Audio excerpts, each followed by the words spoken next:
ရောက်ခဲ့ပြီပေါ့နော်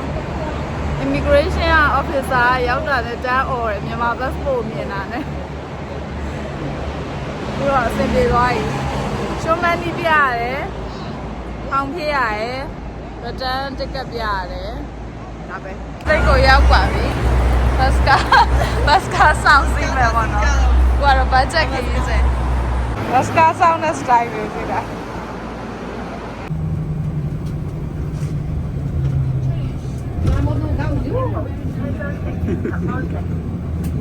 နော်ဘိုင်မှာပတ်ဆက်လာလဲ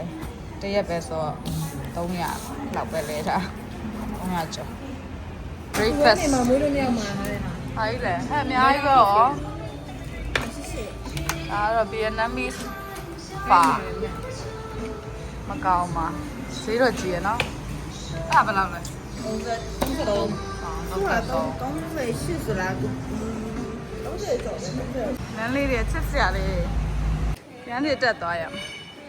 Hello အခုဒီမကာကိုရောက်နေပါတယ်မကာဆိုတော့လွန်ခဲ့တဲ့နှစ်ပေါင်း2000ကျော်ချင်းမင်းဆက်ခေတ်ကလေးရရှိရတဲ့ငါရွာလေးပေါ့နော်15ရာစုမှာပေါ်တူဂီတွေစတင်ပြီးတော့အခြေချလာပြီးတော့ပေါ့နော်အရှင်းနဲ့အနောက်ကုံသွယ်ဖို့အတွက်အရေးပါတဲ့စိတ်ကမ်းဖြစ်ခဲ့တဲ့နေရာပေါ့နော်အခုကတော့နောက်ပိုင်းကျတော့သူတို့ပေါ်တူဂီရဲ့ colonize လုပ်ခိုင်းရပြီးတော့ဒီမှာကအရှင်းနဲ့အနောက်ကချာရီရောနေရပေါ့နော်ပေါ်တူဂီအဆောက်အဦတွေအများကြီးတွေ့ရတယ်အရင်ချစ်ဖို့ကောင်းတဲ့လမ်းလေးဆိုချင်းချင်းလေးနဲ့ဒီဘက်မှာအဆောက်အဦကဥရောပစတိုင်းအဆောက်အဦလေးနဲ့ပေါ့နော်ဒီရောက်နေရာကတော့ the ruins of Saint Paul ပေါ့နော်သူကဖျားเจ้าကမီးလောင်သွားတာဆိုတာ15ရာစုနှစ်ကလေးကစောက်ခဲ့တဲ့ဖျားเจ้าဖြစ်ပြီးတော့ခဏခဏမီးလောင်ပျက်စီးသွားဖြစ်တဲ့အတွက်ရှေ့ရဲ့မျက်နှာစာပဲကျန်တော့ရပေါ့နော်ဒီနေရာကတော့ဒါမကာရဲ့ဘယ်လိုပြောရမလဲ signature နေရာတစ်ခုဖြစ်တယ်ပေါ့နော် trademark တစ်ခုဖြစ်တယ်ဒီကိုလာလို့ရှိရင်မဖြစ်မနေဒီဖျားเจ้าကိုလာကြရပေါ့နော်ဒီနေရာက UNESCO ရဲ့ရှေးဟောင်းမွေးနေ့စင်းဝင်လည်းဖြစ်ပါတယ်မကာကတေးလေးဆိုပေမဲ့သူ့မှာUNESCO အမွေနှစ်စင်းဝင်နေရာတွေအများကြီးရှိရပေါ့နော်ပြီးတော့ဒီမှာကြာကြောင်မျက်နှာစာမှာရောက်နေဖြစ်ပါတယ်အလုံးပဲလိုက်ကြည့်ရအောင်နော်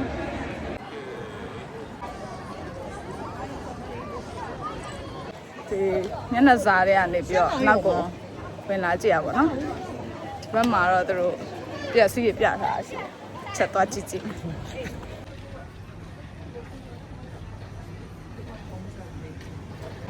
လူတွေကတော့အများကြီးပဲတမတော့ဒီကမကာကိုသွားမှမဟုတ်ဘူးဟောင်ကောင်သွားဖို့ပေါ့နော်ဒါပေမဲ့ဟောင်ကောင်ကကျတော့ဗီဇာနည်းနည်းဟိုဘယ်လိုပြောရမလဲပိုခက်တယ်ပေါ့နော်ပိုခက်တယ်ဆိုတာခက်တာတော့မဟုတ်ဘူးကြိုလျှောက်ရတယ်ဗီဇာရန်ကုန်ကနေလျှောက်လို့ရှိရင်တော့မှတစ်လလောက်ကြိုလျှောက်ရတယ်ပြောတော့ဒီကအချိန်မမီတော့ဘူးပေါ့နော်အဲ့ဒါနဲ့မကာကကျတော့ဗီဇာကို right ပဲရရတယ်သူတို့200ပေးရတယ်သူတို့ပတ်စံပေါ့နော်သူတို့ပတ်စံပဲဖြစ်ဖြစ်ဟောင်ကောင်ပတ်စံပဲဖြစ်ဖြစ်Chinese ရွာပဲဖြစ်ဖြစ်200ပေးလို့ရှိရင်ဒီမှာဗီဇာကို right ပဲရတယ်ပေါ့နော်တစ်လားအထိနေလို့ရတယ်ဒါပေမဲ့ရန်စေးကြီးရယ်ရန်စေးကြီးတော့မနေတော့ဘူးပေါ့နော်2ရက်ပဲနေပြီးတော့ဒီနေ့တော့တနေ့ကုန်လျှောက်လည်းမဖြစ်ပါရဲ့မနေ့ပြန်တော့ဒီနေ့ပြန်မှာပါခုလာတော့တော်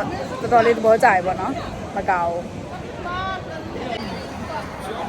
ဆင်းလာလို့ရှိရင်လည်းဒီလမ်းထဲမှာမုတ်စံပဲတွေအများကြီးတွေ့ရဆိုလို့ဝင်လာကြဒါကအသားပြားကြီးအဲ့ဒါရဲ့စနေက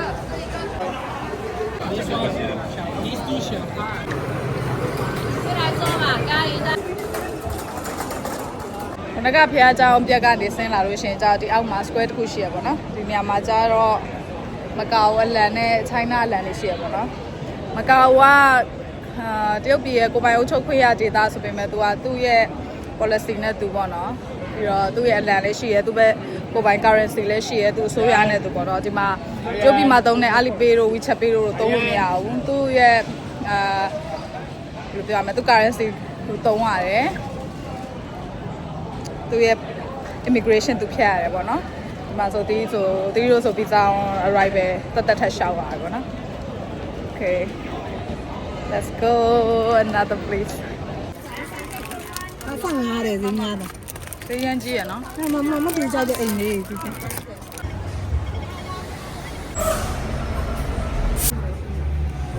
哦，是你们先嘛呢？抢么东西啊？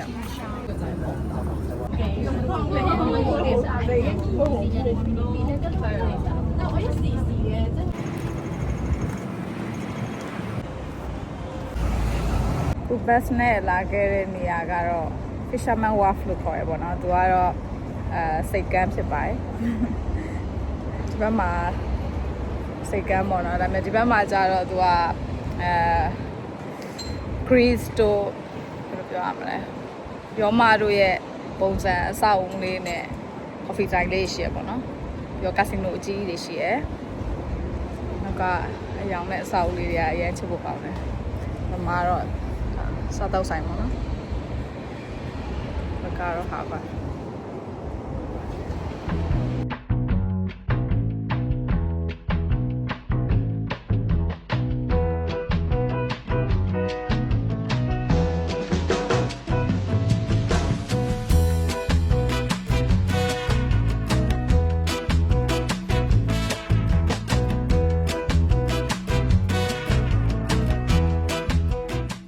ဒီထူကတော့နေရမ်းပူတယ်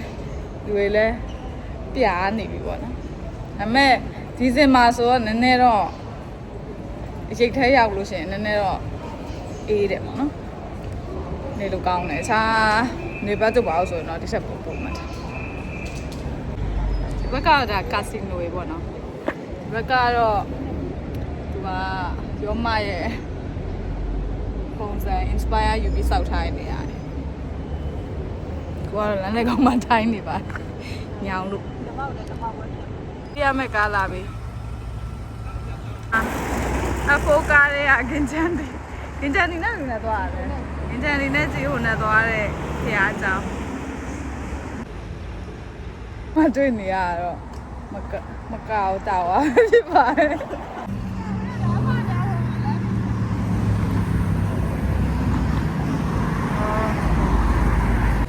စကားစီရဝါလူယထာပြောင်းစီမှာဖြစ်ပါကားစီရင်6ကျက်ဒါပေမဲ့ယထာ10ကျက်โอเคအော်လမ်းလျှောက်ပတ်တယ်ဘတ်ကားနဲ့ပတ်တယ်ဟိုယထာချက်စီရမကျန်သေးတယ်အားမကျန်ပါဘူးဟက်စကီတွေ့တယ်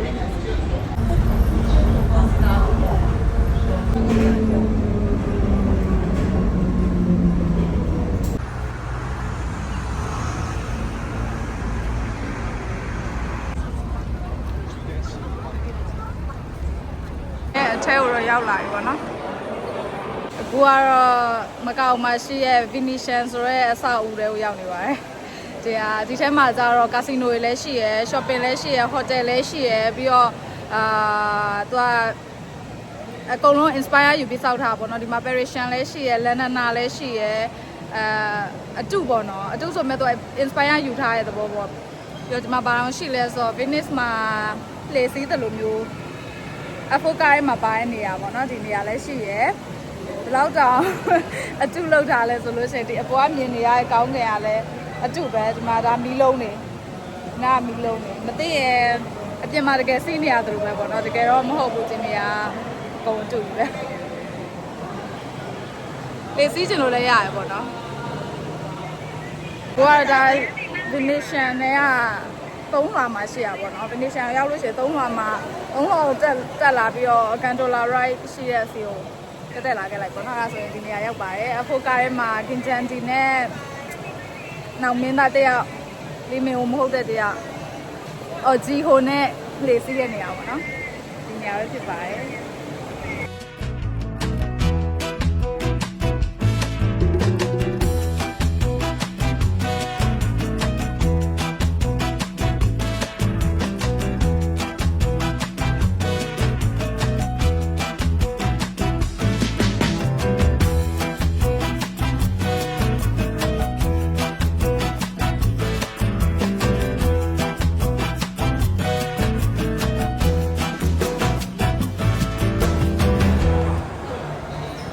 ပါလဲပေးဝင်တယ်ပေါ့။ Venetian နေထွက်လိုက်ရင် London ကိုရောက်တယ်ပေါ့နော်။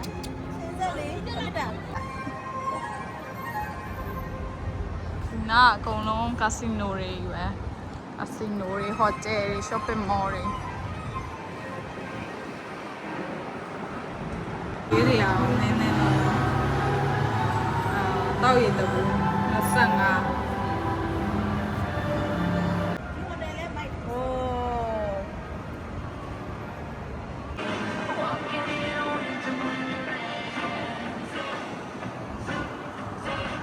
ကိုကည12နာရီပေါ့နော်ဒီနောက်မှာ Eiffel Tower ရှိရယ်ဒါတော့ Parisian Casino Hotel အတွက်ပေါ့နော်ဒီစောက်ထားတဲ့ဥစားဒီနားရအကုန်လုံးပဲချလဲအကုန်လုံးက Casino တွေကြီးပဲအကြီးကပြောချင်ပါမကာဝရအကြောင်းမလို့သူကအာရှရဲ့ Las Vegas လို့ခေါ်တာပေါ့နော်သူကအာရှရဲ့ Las Vegas လို့ခေါ်ပေမဲ့တကယ်ကျတော့သူက revenue ပိုများတယ် Las Vegas တက်ပေါ့နော်သူကဒီမှာပတ်စံပိုရှာနိုင်တယ်ပေါ့နော်အထက်မှာစောင့်နေကြ24နာရီ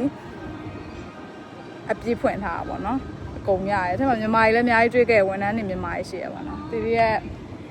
မကာဘလော့လေးအဒီလောက်ပါပဲရန်လည်းပြင်ပန်းနေဆိုနောက်ထပ်ဘလော့မှာပြန်လေးကြမယ် bye